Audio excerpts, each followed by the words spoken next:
శ్రీమాత్రే నమః. అందరికీ నమస్కారం అండి.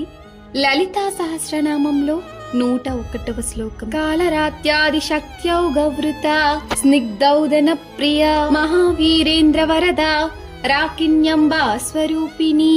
భావం: కాలరాత్రి మొదలైన 12 మంది శక్తి దేవతలచే పరివేష్టింపబడియుండునది. నేతితో తడిపిన అన్నములో ప్రీతి కలది. శ్రేష్ఠులైన ఉపాసకులకు అవసరమైనవన్నీ సమకూర్చున్నది. రాకిని దేవతా స్వరూపిణి. ఒక్క క్షణం ఊహించండి. ఒక రాజు తన రాజ్యంలో అత్యంత విలువైన వస్తువు ఏమిటో తెలుసుకోవాలని అనుకున్నాడు.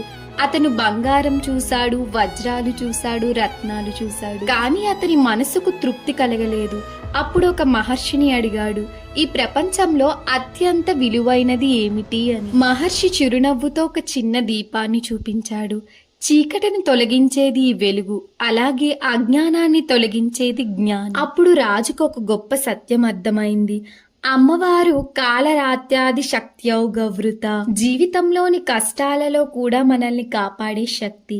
స్నిగ్ధౌదన ప్రియ, ప్రేమతో స్నేహంతో నిండిన హృదయాన్ని ఇష్టపడేది. మహావీరేంద్ర వరద, ధైర్యంగా ధర్మ మార్గంలో నడిచే వారికి అనుగ్రహం చేసేది.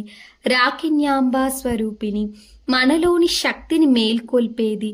అప్పుడు రాజు గ్రహించాడు, నిజమైన సంపద బంగారం కాదు, ధైర్యం, జ్ఞానం, ప్రేమ, దైవభక్తి ఇవే జీవితాన్ని గొప్పదిగా చేస్తాయి.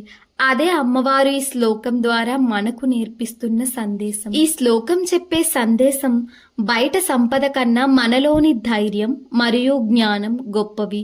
వాటిని మేల్కొలిపేది అమ్మవారి కృప. శ్రీమాత్రే నమః.